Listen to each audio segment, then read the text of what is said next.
Et maintenant, pour prendre le pouls du syndicat, je retrouve Yvon Barrière, vice-président exécutif pour le Québec de l'Alliance de la fonction publique du Canada. Bonsoir, M. Barrière.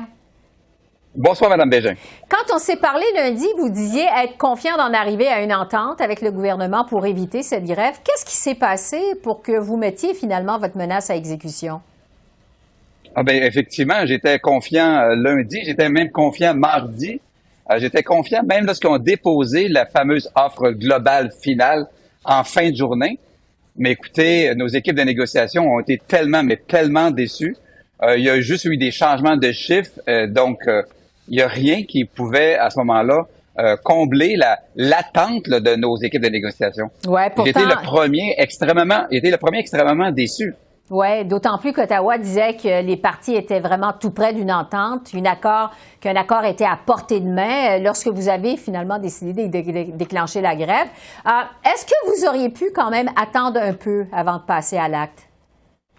Bien, nous avions déjà fixé depuis lundi soir une ultimatum au gouvernement. Et je pense que si on avait retardé, en résumé, c'est que les négociations avec le Conseil du Trésor sont toujours très longues. Donc, ce qu'on se doit de faire, c'est d'avoir ce dernier levier, qui est la grève, pour pouvoir améliorer les conditions de travail de nos travailleuses et de nos travailleurs. Ouais. Sinon, je pense qu'on sera encore en train de négocier puis de tourner en rond. Je pense que ça prenait un levier puissant, comme la grève, pour que enfin le Conseil du Trésor revienne avec une offre valide. Les négociations achoppent donc sur les salaires. On le sait, vous demandez une augmentation de 13,5 sur 3 ans. La présidente du Conseil du Trésor dit que le gouvernement ne peut pas signer non plus un chèque en blanc. Est-ce que le gouvernement a vraiment les moyens d'accéder à vos demandes, le syndicat?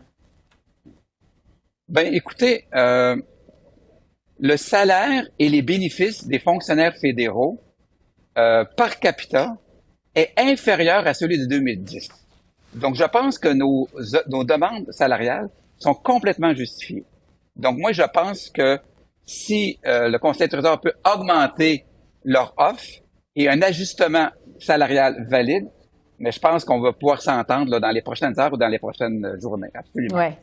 Parce que pour le moment, le gouvernement maintient son offre de 9 Quant au télétravail maintenant, vous voulez que les fonctionnaires puissent pouvoir travailler à la maison de 2 à 3 jours par semaine. Est-ce que garanti aussi, que ce soit en fait garanti par votre convention collective? La présidente du Conseil du Trésor dit que vos demandes auraient de graves répercussions sur la capacité du gouvernement de fournir ses services à la population. Est-ce que quand même c'est raisonnable de la part d'Ottawa de vouloir ramener les fonctionnaires au bureau au moins 2 jours par semaine? Mais écoutez, sur cet élément, on n'est pas contre le travail en présentiel. On n'est pas contre le travail en hybride. Ce qu'on ne veut pas, c'est de façon qu'elle a procédé le 16 août de façon arbitraire et de façon unilatérale. Il y a même de ces ministres et des sous-ministres qui ont mentionné que le télétravail était aussi efficace, sinon plus, que le travail en présentiel. Donc, ce que je suis en train de vous dire, c'est que quelqu'un qui travaille 8 heures au téléphone, qu'il soit à la maison ou qu'il soit au bureau, c'est la même chose. Mais je pense quand même, à moyen et long terme, c'est une économie pour tous, autant pour les citoyens que pour le Conseil du Trésor. Oui. Vous voulez aussi que le télétravail soit garanti dans votre nouvelle convention collective. Expliquez-nous ce que vous voulez au juste. Bien, en fait, c'est que chacun des ministères et chacun des gestionnaires agissait de façon très différente au niveau de la gestion de l'ancienne politique du télétravail. Cette politique, elle a très mal vieilli, compte tenu du fait que les avancées technologiques qu'on a pu avoir dans les dernières années, on s'est tellement amélioré. Donc, moi, je crois que c'est une belle opportunité d'établir des paramètres clairs, qu'on puisse ensemble bien s'entendre à avoir des articles ensachés dans la convention collective. Bon. Au niveau des impacts de votre grève, on prévoit, on le sait, des retards dans les remboursements d'impôts, des retards dans l'émission des passeports, entre autres choses. M. Trudeau a dit aujourd'hui que la patience des Canadiens pourra avoir ses limites. Est-ce que vous avez peur de perdre la bataille de l'opinion publique avec votre grève? Bien, je pense qu'on pourrait poser la même question à M. Trudeau, là. Si M. Trudeau veut bel et bien donner un mandat clair au Conseil du Trésor, on n'en serait pas là aujourd'hui. Écoutez, ça fait 2 ans qu'on négocie. Donc, nos membres n'ont pas eu d'augmentation salariale depuis le mois de juin 2020. Donc, ils ont un déficit de leur pouvoir d'achat d'environ le 12 à 13 %.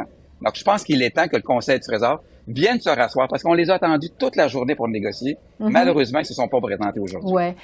On sait que les services essentiels vont être assurés pendant cette grève. Quels sont les services les plus susceptibles d'être perturbés pendant votre conflit de travail? Ah, mais écoutez, comme j'ai mentionné, donc tout ce qui concerne les plus connus, donc passeport, l'assurance emploi, les rapports d'impôts vont être interrompus complètement. L'inspection des grains, l'inspection de l'environnement.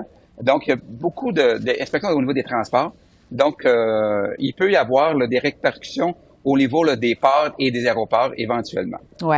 Le grand patron de votre syndicat a dit aujourd'hui que les membres sont prêts à se battre pour une bonne convention collective, c'est ce qu'il a dit. Est-ce que vous prévoyez, vous, que la grève va durer longtemps? On l'espère pas. On n'en voulait pas de grève. Mais on est rendu là. Et si ça prend une semaine, ça va prendre une semaine. Si ça prend un mois, ça va prendre un mois. Oui, parce que la présidente du Conseil du Trésor, on l'a entendu il y a un instant, semble, elle, très optimiste, très confiante dans l'arrivée à une entente, mais rapidement. Est-ce que vous partagez son optimisme? Je demeure optimiste, mais tout comme elle, très prudent. Bon. Est-ce que les fonctionnaires sont payés pendant la grève? Absolument. 75 $ pour chaque 4 heures. C'est une forme d'indemnité qui est non imposable. Est-ce que le syndicat a les moyens de tenir ça longtemps? Absolument. Bon.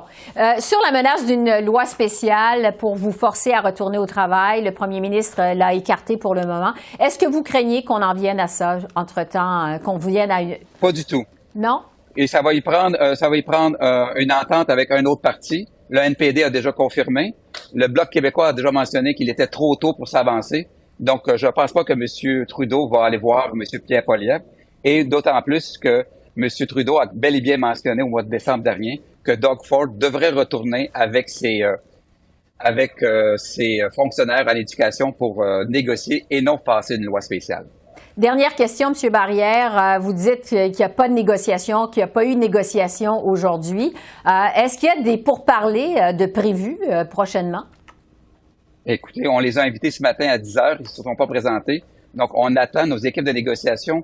On a réservé une semaine de plus pour eux à l'hôtel Marriott d'Ottawa. Donc, on attend qu'un appel.